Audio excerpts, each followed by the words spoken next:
My name is Beatrice Edu. Thank you for joining us. The Public Utilities Workers Union is criticizing President Akufo-Addo for going ahead to negotiate new terms on the ECG concession arrangement without first consulting them. The workers have been agitating against the concession deal with the Millennium Challenge Authority. Yesterday, President Akufo-Addo announced a successful renegotiation of the compact that will reduce the tenure of the concession from 25 years to 20 years.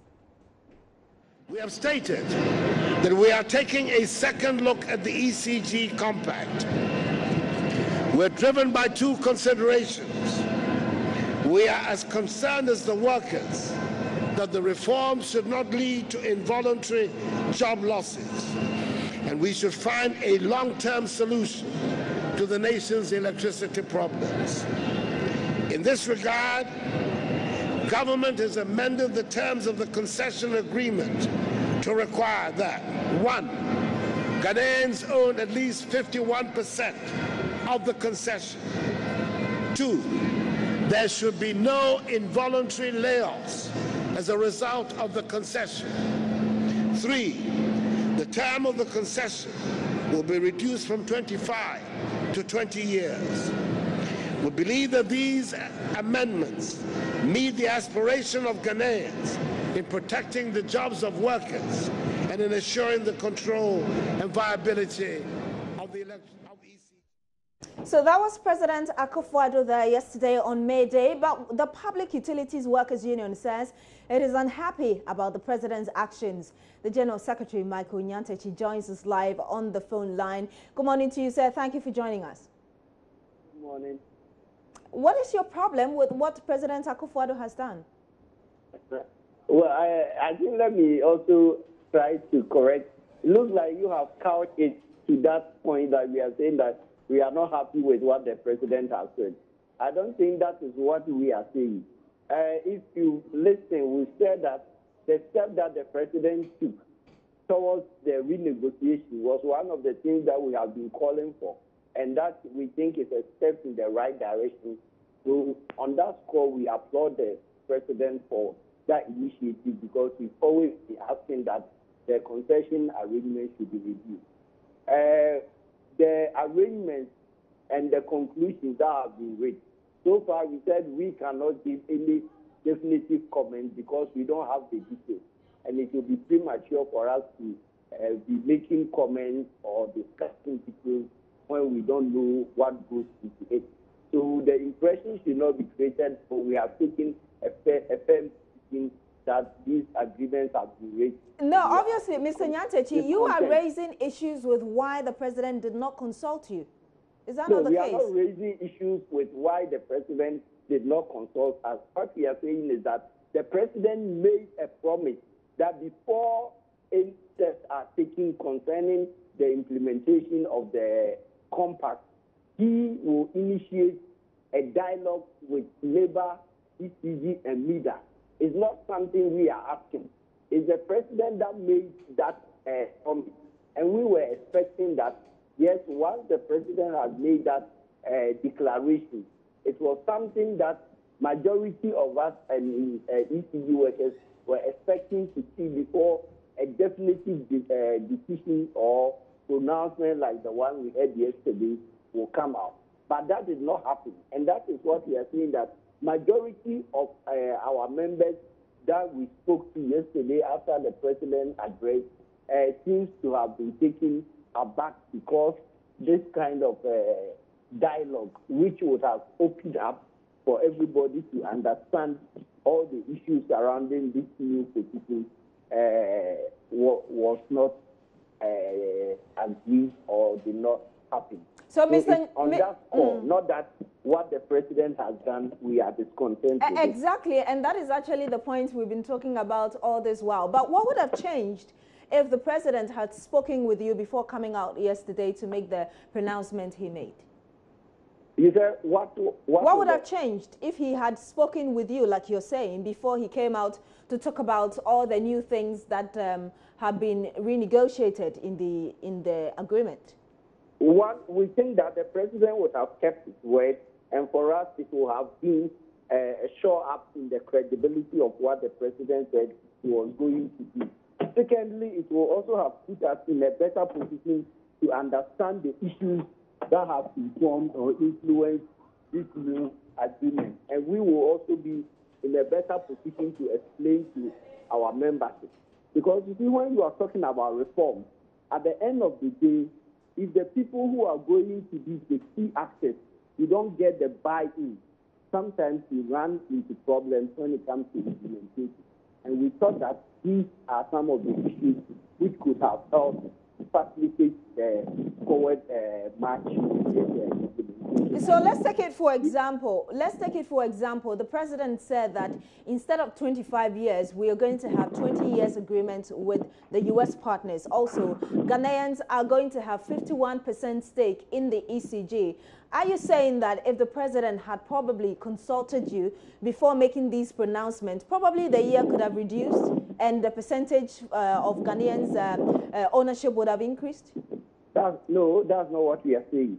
All we are saying is that yes, that forum or that dialogue would have given us a better appreciation of where the president is coming from, the government's position, and if we think that our position did not take or did not hold sway, is not able to convince government, but government says that this is the way it is going, it will give us as the leadership the position to also explain to our members and to get a buy-in.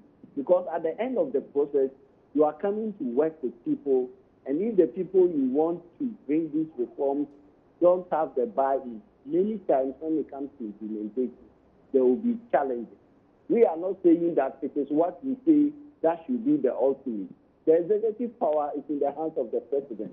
The president could have just called us, we sit, and he said that this and this and this is what government has decided, and we have looked at all your alternatives, all your options, but this is where we want to go. We are not the elected government. We will not take arms and say that, no, we don't agree with you, Mr. President, or something. The prerogative is still the president. But the president has given assurance, not once, not twice, and we were expecting that that promise or that assurance should have been kept. Certainly, this is not the end of it. Can't you still meet the president to talk about your concerns? No, we have said that we haven't seen the details of this new arrangement. So we are waiting to see the details. And when we know the details and we have seen what has influenced or informed this position, definitely we will make our position also clear. But once again, we want to re-echo and state the fact that the step the president has taken alone towards the renegotiation is a positive step. That one we applaud and commend the president. But we are saying that the president should keep his word of the promise he said that he's going to engage organized labor on this subject. And talking about the position of members of PUWU, we are learning that you don't want a concession at all. Is that the case?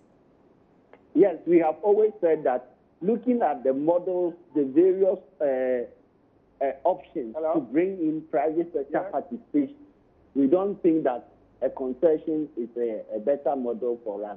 But we believe there are better alternatives that government could have explored for us to enable ECG, bring out the needed reform or transformation, which at the end of the day will allure better to the interest of Ghana and Ghanaians. The examples we have seen about concession in many of the countries, to a large extent, about 80–90%, it only ends up to benefit the private investor who, after, in some areas, even just Uganda here, they have a 20-year concession. By year 10, the concessionaire had made a lot of money, and they have sold out their majority interest. Mr. Nyantechi, you keep talking about better alternatives. What are these alternatives? Oh, we have this over and over. We have talked about the option which we have seen it working in Ghana. Listing on the stock exchange is one. We have also mentioned the option of a partial privatization, which will also, when ECG is transformed under such an agreement, government or Ghana government will continue to be the major beneficiary. We have also mentioned the option of a joint venture where government can look at if we are looking for a strategic partner who will bring funding or a strategic partner who will bring technical know-how. These are all other models that could be explored. And we thought that these options are far better than concession. So let's talk about listing on the stock exchange. Are you aware that when you list your company on the stock exchange, you are exposing yourself to the volatility of the market, and that could be worse than what probably the government is considering now? You are doing what? I'm saying that if you list on the stock exchange, are you aware that you are exposing yourself to the volatility of the market, and that could be worse than what the government may be considering now? No, but if you look at the number of companies that are operating on the stock exchange, to draw that conclusion will be too far-fetched. It depends on the nature of business you are running and how you are managing it. And we think that the stock exchange option is one option that will also have served Ghana in the news. We always use the example of Goyle and Ghana Commercial Bank. You will recall during President Ford's term, Ghana Commercial Bank was almost on the verge of being sold out. But again, agitation from labor was what sold it. Today, Ghana Commercial Bank is on the stock exchange, is doing well. Ghana is still, Ghana as a government or the state is still the majority shareholder if you combine its interest in that of the bank. So it's options that can be explored. And I don't think that the stock exchange is a bad option. Mr. Nyantakyi, you're aware that talking about this ECG concession is not just one party that is involved. You're talking about government, you're talking about the U.S. partners, you're talking about even from your side. Is there a way that your side, for instance, can't compromise, knowing that not all your demands can be met, so that there's a win-win situation for everybody? No, exactly. That's why you realize that we have not taken a one position and we are saying that this is their position. No, we have always been proposing alternatives. What we have seen, and from examples in other countries, is that it's the concession option that we think is not a good deal for Ghana. That one, we stand by it, and for that one, we have always been consistent. But there are other models. We are not saying that choose model A, but we are saying that government should explore the other models. Because we strongly believe IFC recommended the concession option because of its interest in this whole transaction arrangement. Because at the end of the day, with all those models, it's the concession model which go to benefit the private investor more than any of the other models. I know you talked about the fact that you're waiting for the government to bring the document so that you study and you know what contribution you can make whilst you wait. Is there anything that PUWU members would be doing to ensure that at least your concerns are heard? Oh, no, it will be premature for us to take any action when we don't know what are the details for. So we will seek to get the details, we will study it, to make our position in the matter today. But until that time, we are not taking any action. Thank you very much, Michael Nyantakyi. He's the General Secretary of the Public Utilities Workers Union. Thank you for sharing your views with us. Now, over 200 personnel in the garment and textile industry lost their jobs last year. This is because their companies could not afford to continue to engage them further due to poor market coupled with issues of piracy and unhealthy competition. At the May Day celebrations yesterday here in Accra, Secretary General of the Trades Union Congress, Dr. Anthony Barr, implored government to honor its promise of creating more jobs with the hope to engage these idle hands. He said under the One District, One Factory, President Akufo-Addo should consider extending the program to cover the textile industry due to the large number of human resource opportunities in there. We in organized labor would like to pledge our support for you and your government, together with businesses, in the true spirit of tripartism and social partnership, guided by the principles of mutual respect.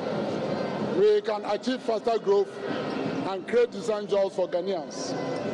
We believe that you can lead us out of poverty and restore hope to all Ghanaians. Restoring hope requires that we create decent jobs for Ghanaians. It means we need to revitalize all the sectors, including agriculture, manufacturing. The textile industry, for example, can generate tens of thousands of jobs for young people across the country.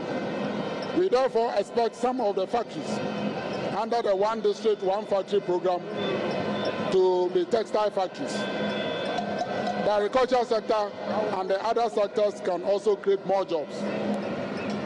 That is why we have pledged support for all your initiatives, Mr. President. And we are committed to supporting your One Factory, One District, One Factory, One Village, One Dam, small business development, planting for food and jobs, national entrepreneurship and innovation programs. Many pregnant women are dying because of lack of care.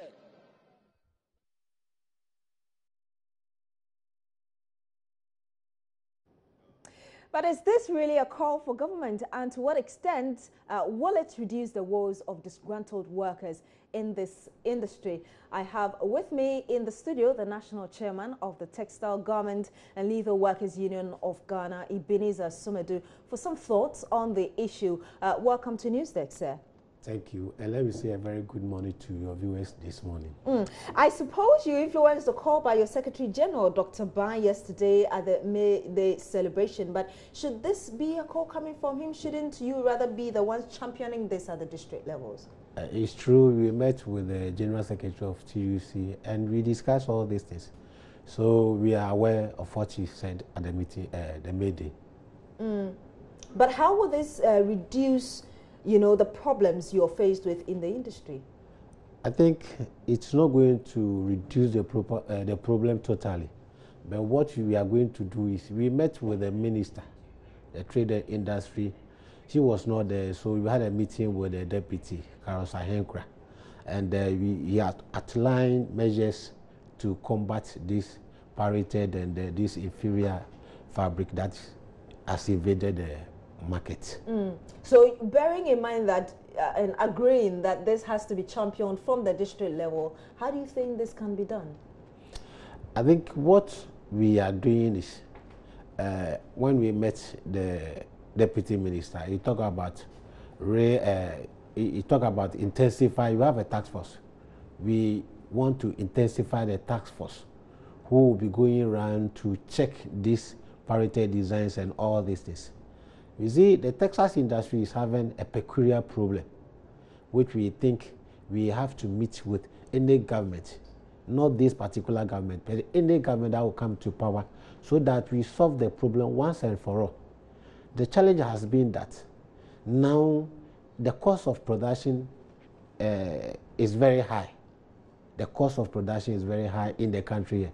We talk about electricity and other utilities, compared to elsewhere, Asia and all these things.